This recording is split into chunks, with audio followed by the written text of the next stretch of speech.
थेट जाऊया, राधाकृष्ण विखे पाटील बोलतायत। खरं मला पहिल्यापासूनच भूमिका स्पष्ट करायची आहे की स्वतः माननीय मुख्यमंत्र्यांनी ती भूमिका स्पष्ट केलेली आहे की कुठेही ओबीसीच्या आरक्षणाला धक्का न लावता आपण ही प्रक्रिया पूर्ण करतो आणि त्यामुळे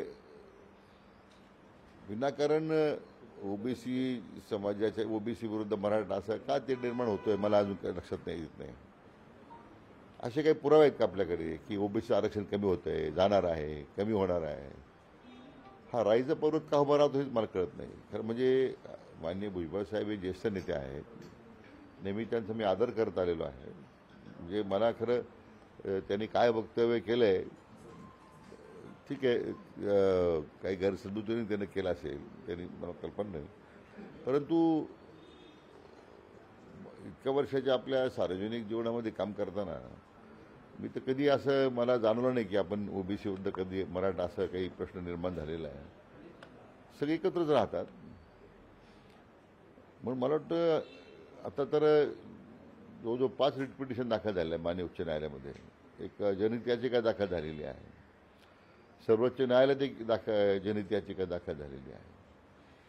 त्यामुळे त्याच्यावर आता अधिक भाष्य करणं, कारण काही भाष्य केलं तर त्याचा कोर्टाच्या कामकाजावर परिणाम होऊ शकतो, कधी कंटेम्प्ट होऊ शकतो, पण शेवटी न्यायालयीन प्रक्रिया ती चालू राहील। त्याला न्यायालयीन प्रक्रिया काय आपण थांबू शकत नाही, तिथे आपली प्रत्येकजण आपली भूमिका मांडणारच आहे। परंतु पुरोगामी महाराष्ट्रामध्ये इतक्या वर्षामध्ये सगळी ज्यावेळी समाजाची माणसं एकत्र राहतात, निवडणूक एकत्र लढतात, सार्वजनिक कार्यक्रम एकत्र करतात, सगळ्या प्रकारचे कार्यक्रम आपण करताना मग तो गणेश चतुर्थीचा कार्यक्रम असेल, आता दसरा होऊन गेला आहे, आता दिवाळी साजरी करतोय। आता दिवाळी साजरी करताना असं कधी होतं का आपण की आता ओबीसीची दिवाळी आहे, मराठ्यांची दिवाळी आहे, असं होत नाही कधी। ही सगळ्या त्यामुळे कधी अशी समाजाचा सण म्हणून काही साजरा होत नाही। सगळ्या महापुरुषांचे सणसुद्धा आपण जयंती पुण्यतिथी आपण एकत्र साजरी करतोय।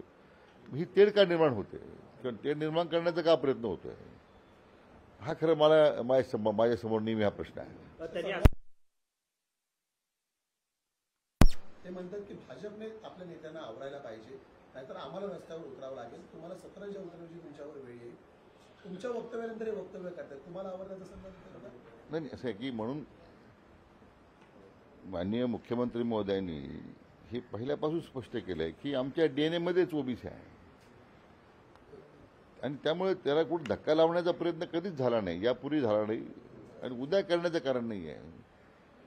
म्हणून मी म्हटलं की कुठे आरक्षण कमी होतंय किंवा आरक्षण कमी होताना होण्याचे होतंय असं काही उदाहरण आहे तुमच्याकडे? कुठेतरी एक निर्णय झाला की गेले अनेक वर्ष मराठा बांधवांची इच्छा होती, आता अन्य मराठवाड्याचा काही भाग सोडला तर अन्य राज्यामध्ये तिथे मोठ्या प्रमाणात पूर्वीच लोक कुणबी झालेले आहेत। परंतु हैदराबाद गॅजेटच्या संदर्भात अंमलबजावणी करायची, कारण तो तिथल्या जनतेचा तो अधिकार होता। त्यांची अनेक वर्ष त्यांच्यावर झालेल्या ती अन्यायाची भावना होती, ती दूर करण्याचा सरकार काही प्रयत्न करते आणि ते सुद्धा कायद्याच्या चौकटीत बसून करते, नंबर 1। आणि दुसरं, हे करताना कुठेही ओबीसीच्या आरक्षणात धक्का लागणार नाही ही भूमिका त्याच्यामध्ये स्पष्टपणे आपण घेतलेली आहे। पण त्यांनी असंही म्हटलेलं आहे, ज्येष्ठ मंत्री आहेत, त्यांना शांत करण्यासाठी किंवा त्यांना समजवण्यासाठी काही त्यांच्याशी तुम्ही बातचीत करणार आहात का? कारण सुरुवातीपासून सरकारमध्ये राहूनच सरकारनेच काढलेल्या GR वरती ते प्रश्नचिन्ह उपस्थित करतात, त्यामुळे समाजात एक वेगळा संदेश जाताना दिसतो। किंवा तुम्ही सांगितल्याप्रमाणे मुख्यमंत्र्यांच्या आदेशानुसार हा निर्णय झालेला आहे आणि आता भुजबळ जर विरोधी भूमिका घेत आहेत तर ते महायुतीच्या विरोधी भूमिका करत नाही। म्हणून मी पहिल्या दिवसापासून माझा प्रयत्न आहे की माननीय भुजबळ साहेब ज्येष्ठ नेते आहेत, त्यांना भेटून एकदा समजून सांगणार आहे मी। कारण शेवटी हे करताना न्यायमूर्ती शिंदे साहेबांची समिती सरकारने जी नेमलेली होती, तर न्यायमूर्ती शिंदे समितीच्या निष्कर्ष त्याच्यातून जे निघालेले आहेत त्यावर आपण कारवाई करतोय। हे काही मी त्या उपसमितीचा अध्यक्ष म्हणून एक भाग झाला, परंतु त्याला हे अध्यक्ष म्हणून काम करताना त्याला कायद्याच्या चौकटीत बसून हे करावं लागतंय। त्यासाठी माननीय न्यायमूर्ती शिंदे साहेबांच्या समितीच्या माध्यमातून जे निष्कर्ष पुढे येत आहेत त्याच्यावर आम्ही अंमलबजावणी केलेली आहे। मला वाटतं एकदा मी स्वतः न्यायमूर्ती शिंदे साहेब, माननीय भुजबळ साहेब आम्ही एकत्र बसून मला वाटतं हा जो विसंवाद वाढत चाललेला आहे तो आम्ही दूर करू. त्यांनी असं असा होता की कास्ट सर्टिफिकेट जर काढायचं असेल तर 8 महिन्यांचा वेळ लागतो. मराठा समाजातून आता जे कास्ट सर्टिफिकेट काढले जात आहेत ओबीसीचे ते अगदी 24 तासांमध्ये काढले जात आहेत. अशी कुठली यंत्रणा आहे, असे कुठले अधिकारी ऍक्टिव्हली काम करायला लागले की 8 तासामध्ये सर्टिफिकेट वाढतात? हाच त्यांचा गैरसमज आहे ना. असं कोणी 24 तास दाखले देतच नाही. आजही ज्या तालुका गाव स्तरावर ज्या समित्या नेमलेल्या आहेत त्या समित्याकडे लोक अर्ज करतायत. आता मला त्या भागातील लोकांची मला तक्रार येत आहेत की समित्या काही ठिकाणी गठीत झाल्या नाहीत, काही ठिकाणी आमचे अर्ज स्वीकारले जात नाहीत.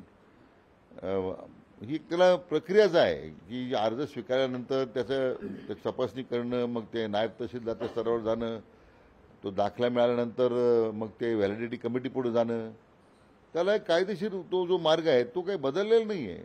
आणि मला त्यांना कोणीतरी गैरसमज केलेला दिसतो की 24 तासामध्ये सर्टिफिकेट मिळतं. अजिबात नाही आहे, असं कधी घडत नाही.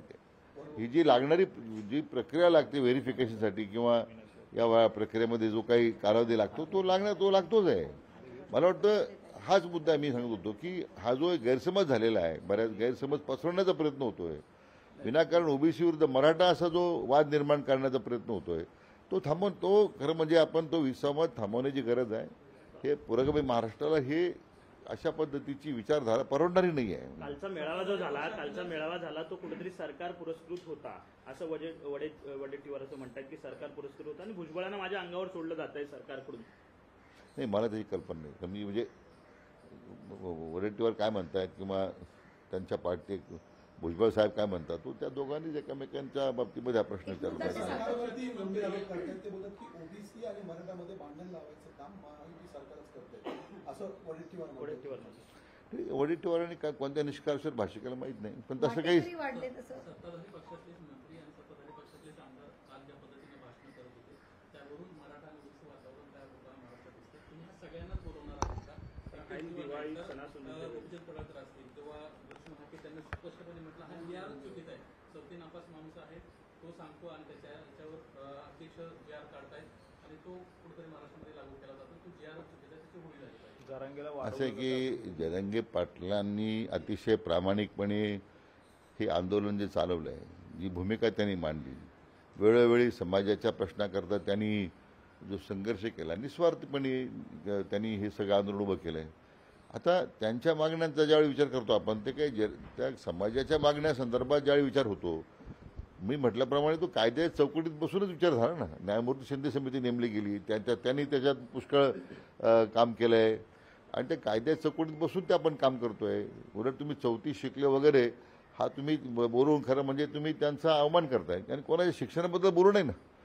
आपण जे काही तुम्ही फार शिकलेला आहात आणि तुम्ही फार शहाणे आहात तर मग तुम्ही तुमचा शहाणपणा लोकांना भडकवण्यासाठी का वापरता? तुम्ही वास्तविक याच्यातून काही लोकांना प्रक्षोभ भाषणं करून एक स्वतःची प्रसिद्धी काढण्याचा काही हव्यास निर्माण झाला महाराष्ट्रामध्ये दुर्दैवानं.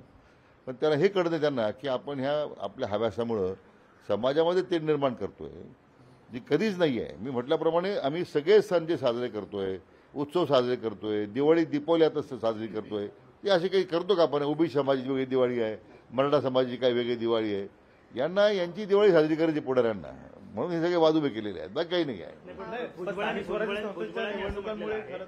असं म्हणतात की जे वारंवार जरांगेंना जाऊन भेटतायत त्यांना सोडणार नाही, असा एक धमकी इशारा त्यांनी दिला. भुजबळांनी असंही म्हटलंय भाषणात. नाही, असं आहे की जरांगे पाटलांना भेटण्यामध्ये त्यांना का आक्षेप मला कळत नाही. शेवटी ज्यावेळी जरांगे कार्यवाही सुरू होते आणि कार्यवाहीमध्ये विलंब लागतो, काही अजूनही त्यांच्या बाजूने आमच्यावर आक्षेप आहे जरांगे पाटलांचे की दाखले मिळत नाही, समिती नाही आहे, माझ्या स्वतःच्या गावात समिती नेमलेली नाही आहे, अशा पद्धतीने. तर त्याच्या कुठेतरी आमच्या बाजूने आम्ही काय कार्यवाही करू आम्ही सांगण्याचा प्रयत्न करतोय. त्यामुळं त्यांना भेटणं काही वावगं नाही आहे. आता मला वाटतं कोण कोणाला भेटते याची जर चर्चा करायला लागलो तर फार पुढे जाईल ती. परंतु मला वाटतं आपण एक मर्यादित मुद्दा आपण विचार करतोय, म्हणून माझी भुजबळ साहेबांना दीपावली संपल्यानंतर मी या सगळ्या ओबीसी नेत्यांना स्वतः बोलावणार आहे. आमची समिती सदस्य राहतील हजर, न्यायमूर्ती शिंदे साहेब त्यांना हजर राहतील, ते कायदेशीर बाजू मांडतील. त्यामध्ये मला वाटतं त्यांच्या न्यायमूर्ती शिंदे साहेब बोलल्याच्या नंतर मला खात्री आहे तर हा गैरसमज आणि विसंवाद दूर होईल. बाबासाहेब पाटील यांनी एक वक्तव्य केलेलं आहे. त्यांनी कार्यकर्त्यांना असं म्हटलं की चिंता करू नका, आपल्याकडे दादा आहेत, मी स्वतः आहे, आम्ही तुमच्यासाठी बँका रिकाम्या करून टाकू. त्यामुळे चर्चा होती. कोणत्या विषयामध्ये? पैसे निधी द्यायची जर वेळ आली, तुम्हाला कुठे पैसे कमी पडले हे माहीत नाही बाबासाहेब पाटलांनी कोणत्याही मुद्द्यावर बोललेले, कारण जे मी काही पाहिलेलं नाही त्यांचं.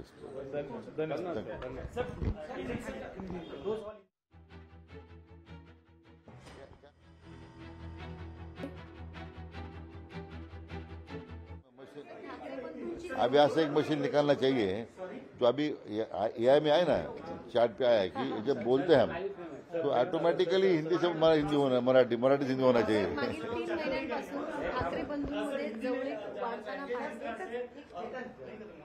मागील 3 महिन्यांमध्ये ठाकरे बंधूंची जवळीक ही स्थानिक स्वराज्य संस्थांच्या निवडणुकीच्या पार्श्वभूमीवर वाढताना पाहायला मिळते. काल देखील मनसेच्या पक्षाच्या कार्यक्रमात उद्धव ठाकरे यांनी हजेरी लावली. कसं पाहता? नाही, यापूर्वीच माननीय मुख्यमंत्र्यांनी त्यांना शुभेच्छा दिलेल्या आहेत. असं महाराष्ट्र जो आहे हा एक विचारधारेवर त्याची वाटचाल सुरू असते आणि विधानसभेच्या निवडणुकीने सिद्ध केलेलं आहे की महायुतीच्या बरोबर राज्याची जनता आहे. त्यामुळे कोणी एकत्र येणं दिवाळी साजरी करणं ठीक आहे, तो एक धार्मिक उत्सव आहे, कौटुंबिक उत्सव आहे, त्या हरकत नाही. पण शेवटी त्यातून काही एकत्र येणं काही वेगळा परिणाम होईल असं मी पहिल्या सुरुवातीपासून म्हणतो. अजिबात त्याला माझ्या दृष्टीने अजिबात त्याला महत्व नाही. सर, पूरग्रस्त परिस्थिती असल्यामुळे काळी दिवाळी साजरी करा असं शरद पवार बोलत होते. मात्र दुसरीकडे मनसे आणि ठाकरे दोघेही मिळून काल दीपोत्सव साजरा करताना पाहायला मिळाले. असं आहे की राज्यासमोर एवढं मोठं संकट होतं, आसमानी संकट आलं होतं आणि मला खरं सगळ्या राज्यातल्या जनतेनं माननीय मुख्यमंत्री देवेंद्रजी फडणवीस साहेबांचं अभिनंदन केलेलं आहे. 32,000 कोटीचं पॅकेज जाहीर करून आज लोकांच्याकडे पैसे जायला लागले. ही अस्वस्थता काय पवार साहेबांना की 10 वर्ष केंद्रामध्ये मंत्री राहिल्याच्यानंतर राज्याचे ज्येष्ठ नेते म्हणते आता त्यांनी मिळवल्यानंतर आज लोक त्यांचं नेतृत्व मानायला तयार नाही. ते जे बोलतात लोकांचा त्यांच्यावर आता विश्वास राहिलेला नाही आहे. तर मला वाटतं स्वतःची एक वेगळी स्वतःचं पूर्ण एक अस्तित्वासाठी धडपड सुरू आहे सरकार टीका करण्याची. ते ज्येष्ठ नेते आहेत पण मला वाटतं त्यांनी त्यांची ज्येष्ठता कमी करू नये एवढीच माझी अपेक्षा आहे. कारण कारखानदारांकडून ज्यावेळी पैसे घ्यायची वेळ आली. लोकशाही मराठी ऐका, पहा, जागरूक रहा.